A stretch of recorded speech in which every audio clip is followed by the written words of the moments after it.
But as the U.S. changes dramatically its policies, and that's the right of the United States, as it changes those policies, many of our former strengths have become our vulnerabilities. We still, to be clear, we still have the best trade deal with the United States. Over 85% of our goods move tariff-free across the border.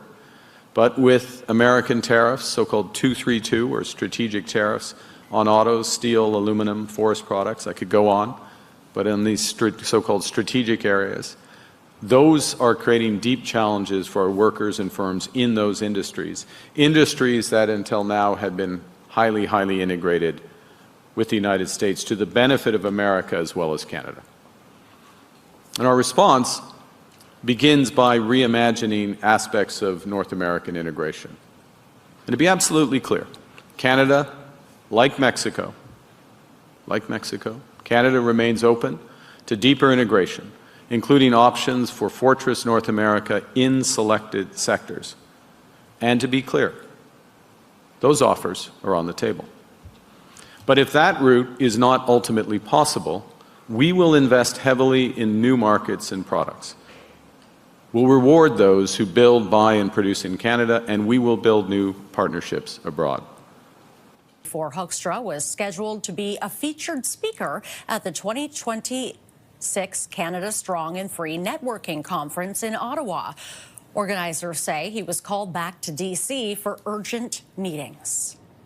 With me now is CTV News U.S. political analyst Eric Ham. Eric, good to see you. First off, your reaction to this?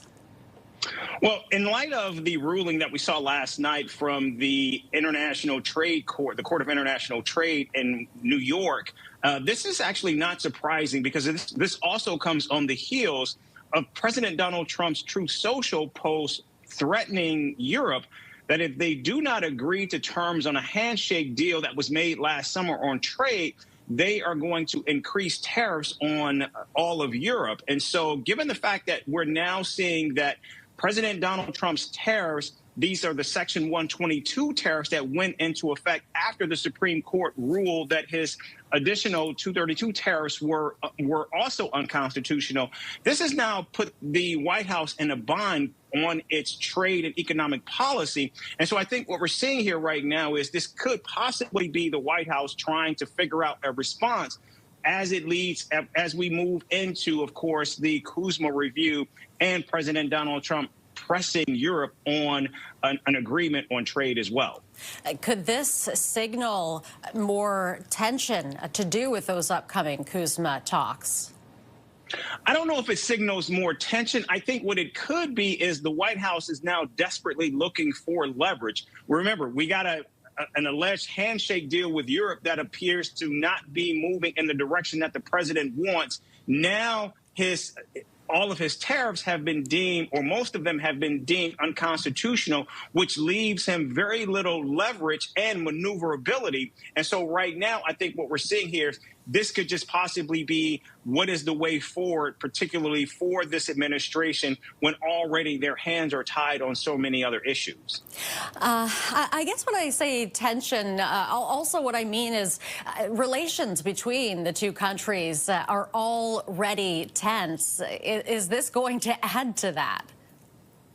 No, I don't think it will. I think right now, the courts have basically stripped the president of any power on the tools that he has been able to use to threaten and to bully and to gain leverage in talks. And so now they have to figure out what the next step is. I thought it was very surprising that in the face of this ruling, we did not get a response, and we still have not from the White House. And so I think what they're doing right now is scrambling to try to figure out how do they, in fact, move forward. And to say nothing of the fact that what this means domestically for the U.S. President Donald Trump wants more Canadian oil as gas prices in the U.S. surge. It's a huge deal in terms of long-term energy dominance. Signing an executive order paving the way for a new pipeline to funnel Alberta crude to American refineries. Slightly different than the last administration. They wouldn't sign a pipeline deal, and we have pipelines going up. To be an energy superpower, but instead we're choosing to be an energy colony of the United States. Again. Conservative leader Pierre Poilievre, meanwhile, wants to sell more energy to the Americans. Let's be clear, we're never going to cut our American allies off of our energy. The Trump administration is warning Canada against using energy as leverage in the CUSMA review. But with the president's tariffs pummeling Canadian steel, autos, and lumber, that's exactly what the government is preparing to do. Okay, then how could Canada leverage its energy in these talks, JP? Well, Trump says he doesn't need anything from Canada, but that's not true of refineries in the States. They consume more than 4 million barrels of our oil every day. If Canada moves more of it to Asia, that could drive up prices and constrain supply stateside. Trading a new pipeline for tariff relief, that's all part of the discussion. Erica? Thanks for this, JP. That's JP Tasker reporting tonight from Ottawa. And gatherings such as these point to a better way forward. I think I'll close my remarks with a few observations on strategic autonomy, recognizing that security and prosperity today extend well beyond the traditional areas of food, energy, and defense, important as they are, to include space-based communications, semiconductors, digital sovereignty, critical minerals, independent payment systems, clean energy, and vaccines.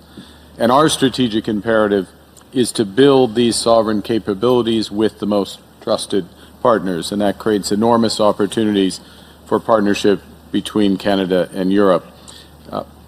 We view ourselves as highly complementary to your economic and security goals.